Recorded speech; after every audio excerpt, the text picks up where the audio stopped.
Say yes to new beginnings. Yes. Say yes to new standards of excellence. Yes. Say yes to engaging reportage with a difference. Yes. Introducing Yes International Magazine.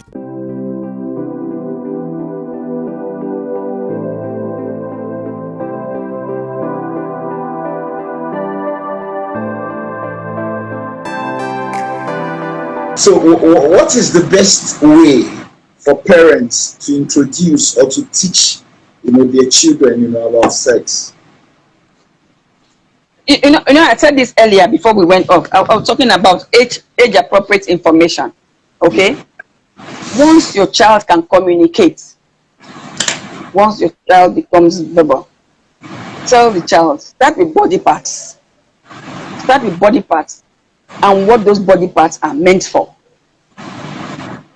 Okay, so if the child understands that these parts, okay, let me use myself as an example. I told my daughter that her breasts, her vagina, and her bottom are adults call them private parts, and nobody should touch her there without her consent. And I remember when she was, I think, nursery 3, nursery 2, they called me in school that so when I arrived there, they told me that she's touch her, mommy touch her, your daughter slapped some classmates. I'm like, so when I pulled my daughter, I went to the class, she was called in one corner. What happened? He said, call the child's name, that the child slapped her bottom. I'm like, say that loud? Because the teachers didn't ask what happened. Okay? So she said they were going for PE, and this boy touched her bottom, and she told him to stop it. And the boy did not stop it. So she climbed, these nursery chairs, and had a little chair, so she climbed and fired the boy's slap. Okay? So if she didn't understand that concept of, they are your private parts, she will not react that way.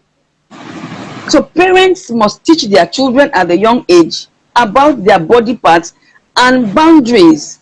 Your classmates should not just touch your breast or touch your bottom because you are going for PE or because you are playing. No.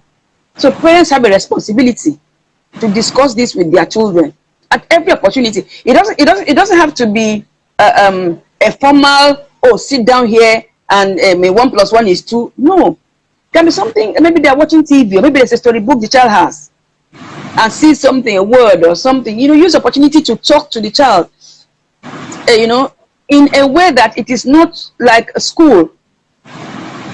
You understand? It's not school. It's mommy or daddy talking to you. So the child is relaxed and we assimilate and we remember. So that you don't have to wait until the child is in a certain class. No. Just build up age-appropriate information. Interesting. Now, your line of business is unusual. It is also eccentric. How do you get involved, with what you do? What prompted it? Interesting. You see, I tell people I didn't want to become a sex therapist. No. I didn't want to do sex. No. First of all, like you rightly know, my first degree is in theater arts. I'm a theater practitioner. I still work with children. So, but in the course of working with children, you would tell a child certain things, to sit down, for instance, the child is standing up, tell the child to how the child is going. You find out that there are some issues going on with that child you couldn't help as a theater artist. Okay? One now says, go and read psychology. So you can help these children that you're working with. So because I have a first degree in theater arts, I didn't have any degree in psychology. I went to Unilag. There's something they call occasional psychology in Unilag. It's like maybe a PGD program for those who don't have first degree psychology. So I did that for 1 year, and I was in developmental psychology because I wanted to help children. So after that, I now went to study psychology, MSc psychology proper.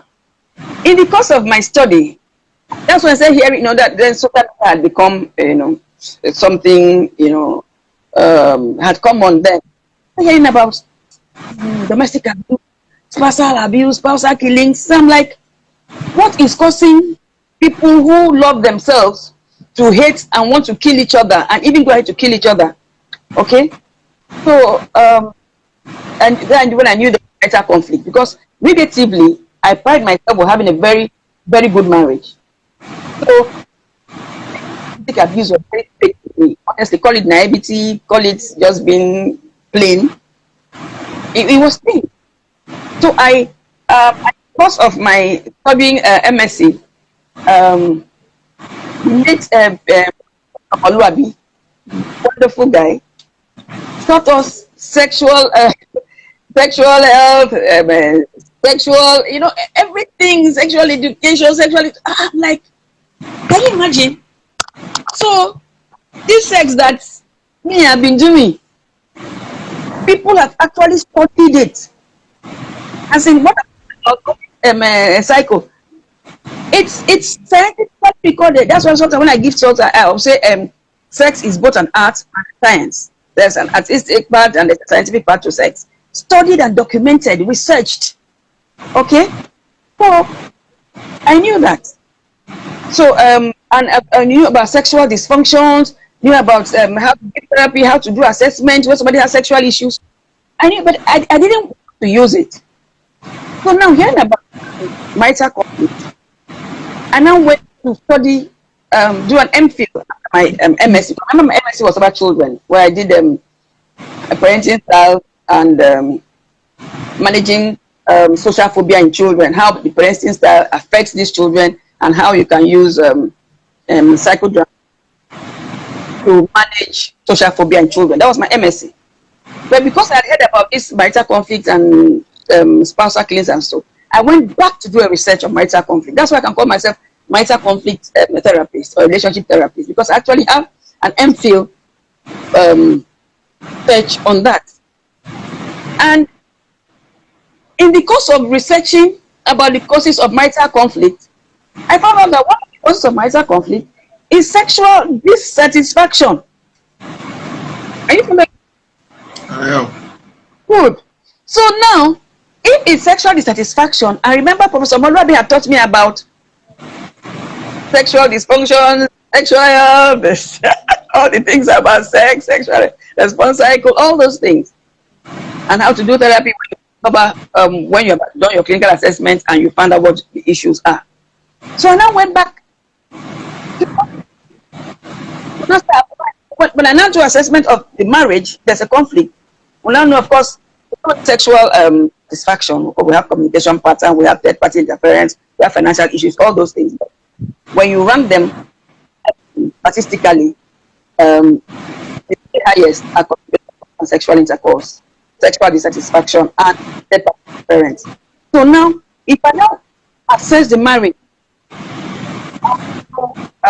what the issue is. If it's sexual dissatisfaction that is the issue, I now do assess what is the issue particularly that is causing sexual dissatisfaction. You probe further. Is it that sometimes the wife has been sexually abused as a child or growing up as a young lady and it's affecting her? Sometimes she's depressed, the husband does not know. Sometimes we have what we call performance anxiety. They don't know anything about sexual intercourse and you just feel, oh, I'm pressured to do this. Or maybe the husband might feel, oh, I need to perform. So you probe for that. When you probe for that, you don't know which therapy to apply to solve the issue. So you see how the story went. So you just wake up and say, oh, I want to talk about penis and vagina. No, it just evolved and I found myself doing this. So Interesting.